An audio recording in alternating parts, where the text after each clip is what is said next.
Get ready for an uplifting experience with Coached Soul.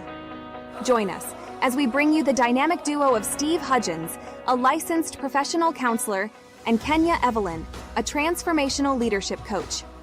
Together, they'll guide you through engaging episodes filled with valuable insights and actionable tips on mental health, relationships, self-care, emotional well-being, and personal growth. Coached Soul is your go-to podcast for empowering discussions that will help you thrive. So let's get started and welcome our hosts, Steve and Kenya. It is time, Kenya.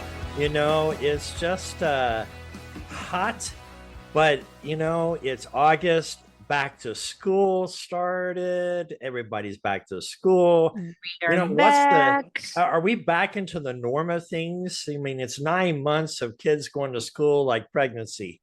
You got your birthing pains.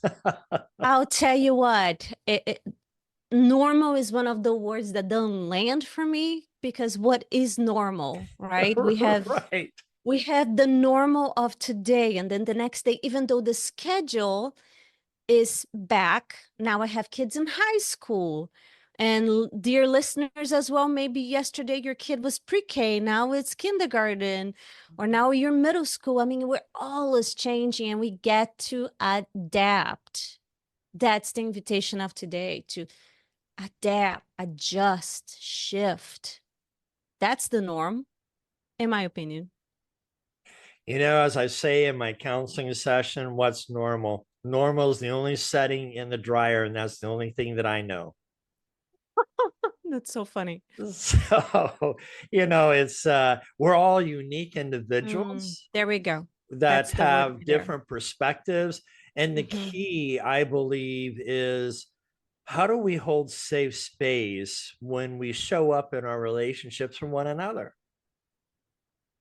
Beautiful. Because we're each unique. And so I believe having an open mind is crucial to the success of a relationship, because it invites communication. 100%. 100%. Well, if and when I don't have an open mind, I will be always assuming according with how I am feeling, right? And I wanted to really think, dear listeners, I wanted to really think about what I just said. When you're feeling good, it's like the world is smiling at you, right? You're walking and you notice the birds, you notice the butterflies, you notice text messages. They're telling you, so great to see you yesterday. And when you're not feeling well, maybe it's a bad night of sleep, or maybe you felt drained, or maybe you're worried, or maybe it's the bills, and then more bills shows up. How is that? When you're not, when your jeans don't fit you, right? And you got a little trigger because, oh, I really wanted to wear these jeans today and didn't button. We are always receiving information from the world about our state of being. And who gives more information than anybody else is our mate. Correct. And that's in marriage or relationships, that's within families. It's communication. Yeah. Yeah. So, you know, we were kind of talking a little bit earlier about off mic about our topic, and in like here's the thing, listeners, Kenya and I do not rehearse. This is a natural aspect of what the fluid, the transparency that Kenya and I have together. Yes. Due to the fact that we're both professionals in our field, and we want to present a unique perspective for our listeners. And so we want to talk a little bit about showing up in a relationship, in a marriage specifically. So what do you mean by showing up? I mean, is that like a wedding day and the bride doesn't show up and she runs away? What do we mean by showing up, Kenya? See, I just love your question, Steve, because what you describe is there's a perception of showing up that is, ta-da, I'm here. Right. And keep the word in front of your computer in front of your cell phone because it's all about perception. Mhm. We started this podcast talking about what I am emanating as a human being I'm going to see in the world. So when I am in my marriage, when I'm showing up in my marriage, my perspective is I want this to last. My intention is, you know what? To death do us part sounds like that is like the ultimate goal. Why would I want to start again with someone else? If I'm the common denominator, which I know that I know that I know that I am, if I don't find a way to show up as Kenya, as me, free, expensive, fun, and grieving and sad and angry, all the emotions. If I don't find a way to feel that I am welcome with all my ways, in all my ways, I'm going to bring this to another marriage, to another dating, to another. I'll keep repeating. So I'm not saying, again, my beloved listeners, this does not apply for abusive relationship. If you're in any kind of abusive relationship, raise your hand. You're not going to say, this is me. And I'm going to open a parenthesis here. It's you in the sense that if you grew up with abuse, you attracted abuse because abuse was home. It doesn't make it right. Right. Nothing is right. So raise your hand, get help, get out, and come back to us so we can nurture and help you heal the wound that is making you keep attracting abusive relationships. So in a way, it is you, but it's not you. Does it make sense? Please tell me that it makes sense. Yeah, what you're describing is what I call trauma bonding. And Correct. trauma bonding is that psychological phenomenon that occurs when the individuals form an emotional attachment to their partner, despite experiencing abuse, manipulation, or other forms of trauma.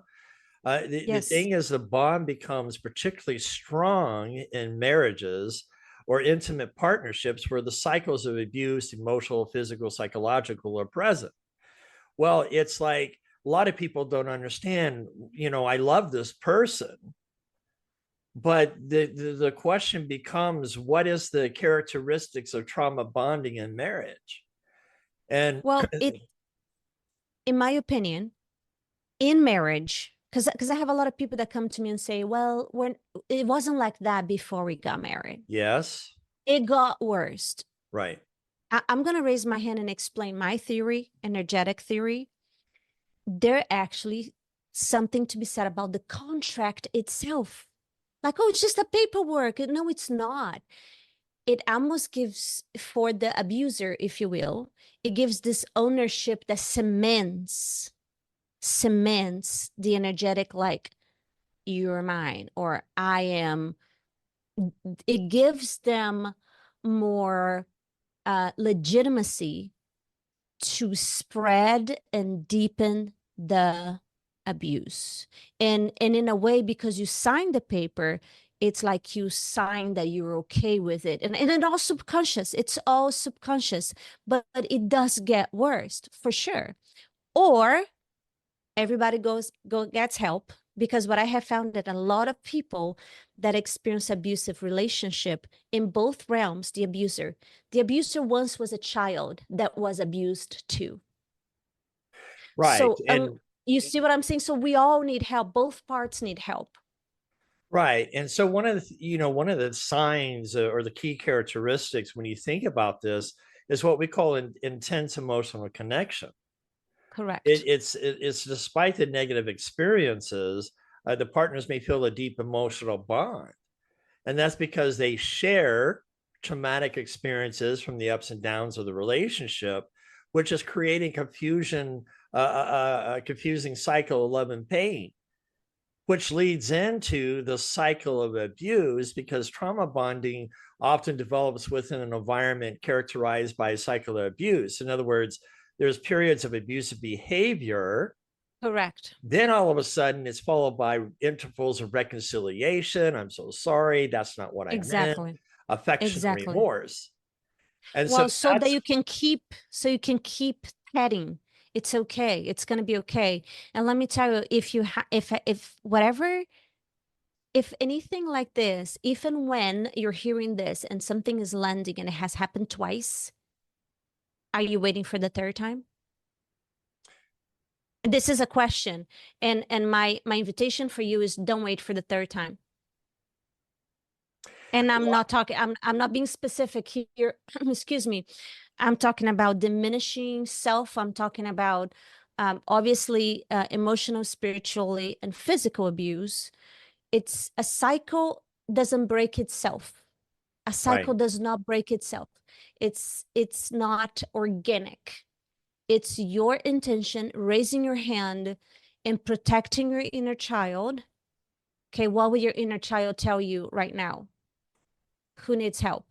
Right? So maybe you are in a 30-year-old body, and a 40-year-old body, and a 50-year-old body, but you're in a child that has been through the trauma or the sets of trauma. If it's not um, um, uh, healed, if it's not addressed, it doesn't address itself. You just perpetuate until you die. Oh, but Kenya, it's in God's hands.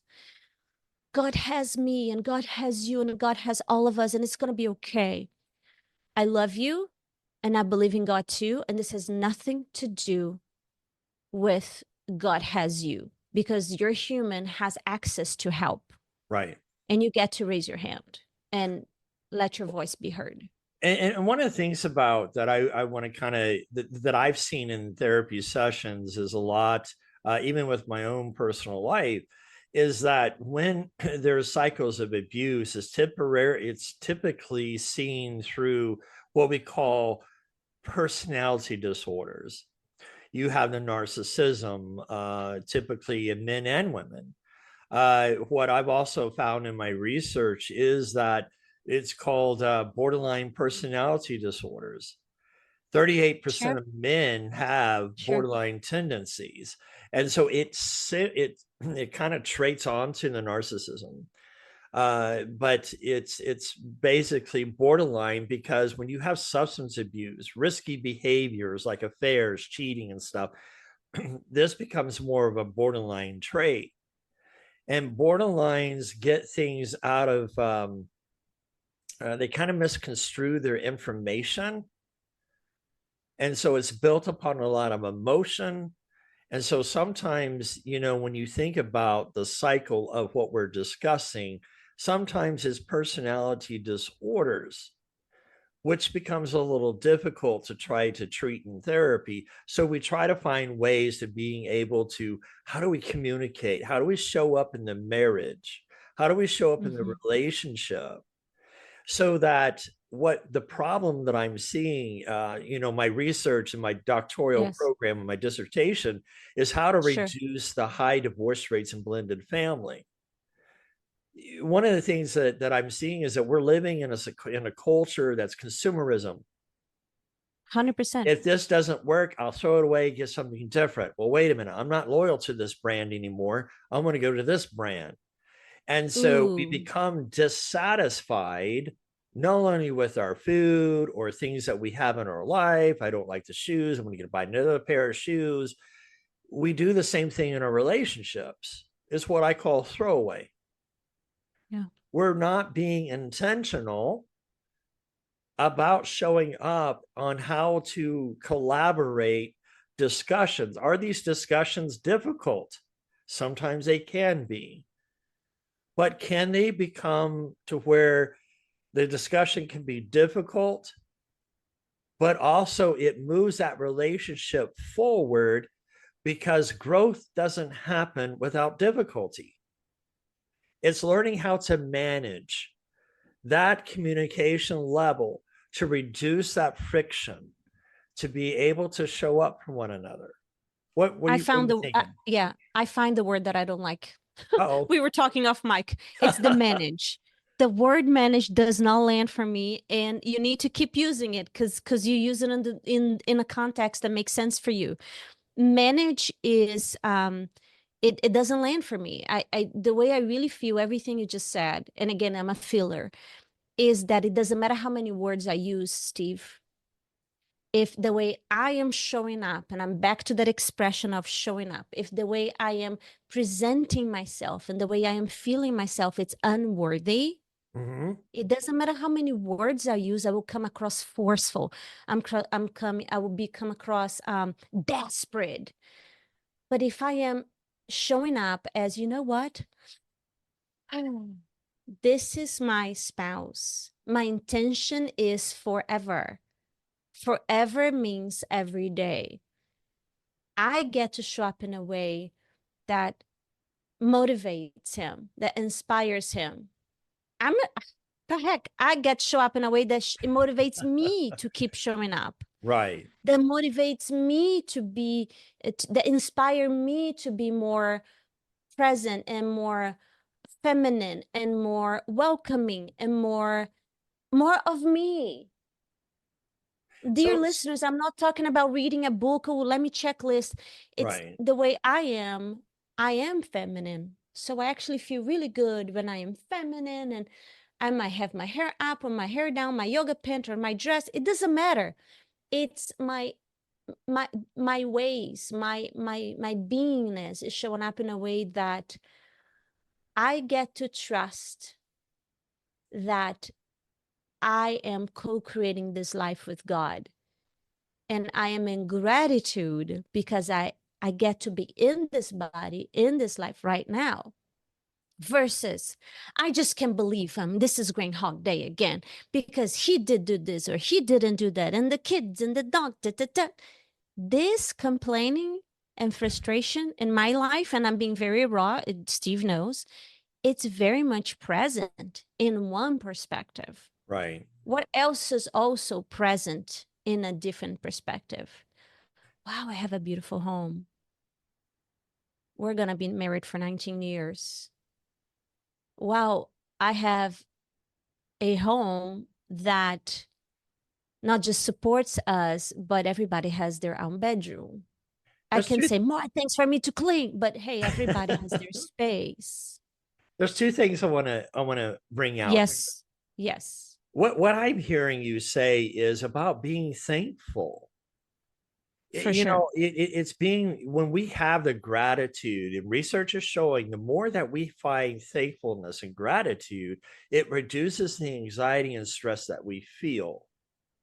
So it's an interesting perspective that when we find gratitude, and I'm not saying being in a situation of abuse is being gratitude, there's no gratitude in that. And I love that you're bringing this up, because the exception is that do not keep taking the hurt and the pain that has always been. You get to raise your hand. Listeners, we don't have crystal ball. We don't have your numbers.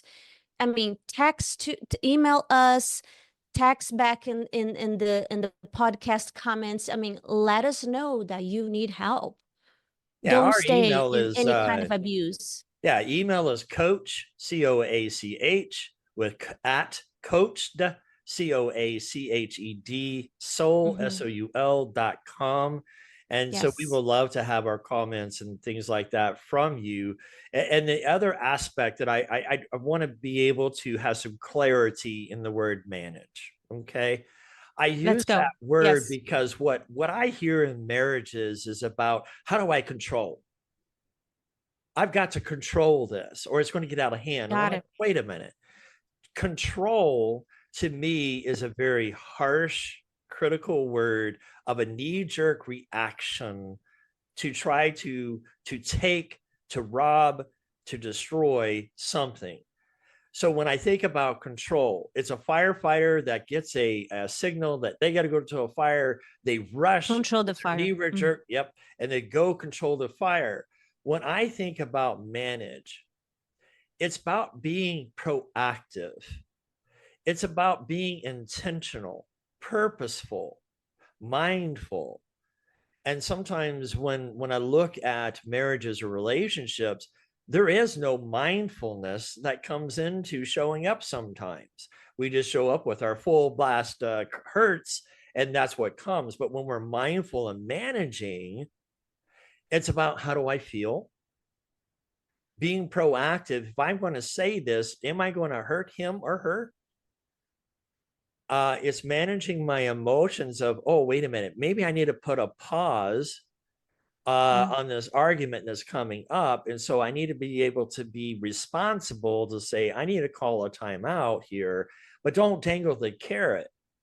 I was talking Yes. to a client the other day and they were saying, well, I was told that calling a 2 hour timeout is abusive. And I'm like, whoa, where's this coming from? Therapy cannot be a cookie cutter approach, at least for me. Life is not cookie cutter Right. approach to And so anyone. each person's different. So when I could take Mhm. in consideration, they say, well, one of these theories comes up that says, well, it's abusive. I'm like, no, each person has a different processing speed. Mhm. I'm a very fast processor and thinker. And so I have to be mindful that just because I get over something fairly quickly doesn't mean the person I'm dealing with is ready to talk to me. Mhm. I've had to learn to be able to allow safe space for that other person. And whoever calls a timeout. So Kenya, you and I are in an argument, and I say, Kenya, I'm not sure we are ready to get into the situation. Let's be mindful of where we are. We need to call a timeout. I need at least a couple hours to process this. And the reason why I say a couple hours, I'm responsible and accountable for the 2 hour time frame, not you. When that 2 hour time frame comes up, I need to say, Kenya, I'm ready if you're ready. Then that's where the playing field opens up. But I'd Mhm. say at least 30 minutes. What people don't understand in being mindful in relationships, when things get elevated and heated, it takes approximately 30 minutes. Because when you become angry, we get out of the cognitive side into the fight, flight, The freeze. survival. The The survival survival brain. says, okay, Mhm. let's pull this blood out. Let's get into the muscle because we're going to flight or we're going to freeze. Or we're going Are to we gonna fight. die? Right. And so the blood leaves, the oxygen leaves, and gets into our muscles. And it takes about 30 minutes for that blood and the oxygen to get back. That's why you hear people Correct. say, well, I just black out or rage. Well, that's not possible. Well, you're being logical right now and you're not angry. Mhm. But it's unfortunate that people elevate to such a point that's the reason why I say, are we going to be able to manage the situation to where it becomes mindful, not only to self, but to the other person? And I believe that's where you're talking about showing Yeah. up. Yeah. So thank you for this, Steve. Listeners, the gift of our interaction here is not just that we're female and male, but we have different personalities. Can you hear Steve's personality fits him the word manage because he's analytical. He likes to know. He's a structured guy. He's a military guy. I'm a free spirit. I am Latino. I juggle the work of 10 people. I am everywhere and I'm an artist and I homeschool my 3 kids and I also do the laundry and clean my own house whenever I can. And things are usually not quite in place and all the above. I wanted to bring this rawness to our podcast because I bet that you and your significant other don't have the same personality. Mm. So you can look at him and say, "But I wouldn't do it that way," or he. Well, you're not him, and dude, you're not her. Right. So if just for one moment, by the way, if my husband say, "Hey, we'll come back in 30 minutes," this doesn't land for me, this language. Hey, come back in 2 hours. It doesn't, because I have no sense of time, like literally. I have no sense of time. If I want to record this podcast on time, which I do most of the times, I put a ring. So my cell phone tells me, ooh, 15 minutes for Steve. I use my cell phone to keep me on track so I show up in the world the way that is integrity and commitment and but it's not my personality. And I'm 46 years old. For the longest time I judged myself. I wish I would be more like Steve. I wish I would be like more like my sister. She's a doctor. I wish I would be more like, so this has nothing to do with Kenya, it has to do with you. I want you to look at yourself and your personality, your sets of skills, your dreams, your desires, the way you feel good about yourself, the way you want to show up in your relationship as you, not the way he wants you to show up, not the way you think that your neighbor shows up and she has such a good marriage, you wish you would have it like her. The way for you to have a great marriage is for you to show up like you, zero judgment. Right. We're all working on things. We're all working on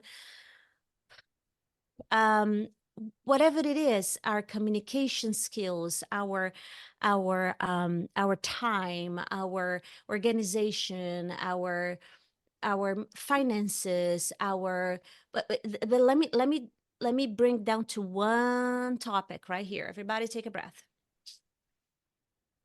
Here's how you know you're showing up as you. When you can feel your heartbeat and you go to your kitchen or to the car and you give yourself the space to say, you know what? I'm feeling my energy rising right now. And I actually did not hear anything that you just said. And you can be honest. When you know you can tell the truth, you know you're showing up like yourself. Or you can say, hey, I am so happy and I really want to share this celebration piece with you.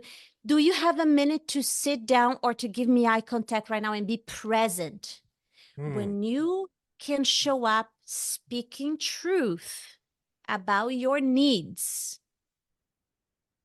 you're showing up like yourself. Maybe you're like me. Maybe you have no sense of time. Like, hey, but you know what anger feels like in your body. And if you don't know how anger feels like in your body, that's your homework. It's part of mastering that part of you of, this is how I feel when I'm frustrated. Oh, I tell you, when I am angry, I start cleaning. like, and it's psychologically, there's studies about that, Steve. Yes, there because is. I just go into whatever hypnotic state thing that I can see things clean and I think things organized, like it's my need of control. I can't control anything, but I know I can clean the floor, like it's nobody's business, you know? So it's okay. I channel to something productive. I will not punch someone. I will not say things that I would regret. You know, Kenya, I hate to do this because we're on a roll. It's okay. We're got going to another do one. part 2 coming up of showing up. And I want to kind of give an analogy about showing up and what does that look like in the relationship.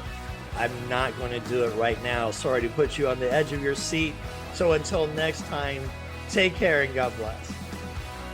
Love you. Thank you for joining us on this episode of Coached Soul, where we aim to empower and uplift you on your journey towards personal growth and well-being. Remember, as you navigate through life, you don't have to do it alone.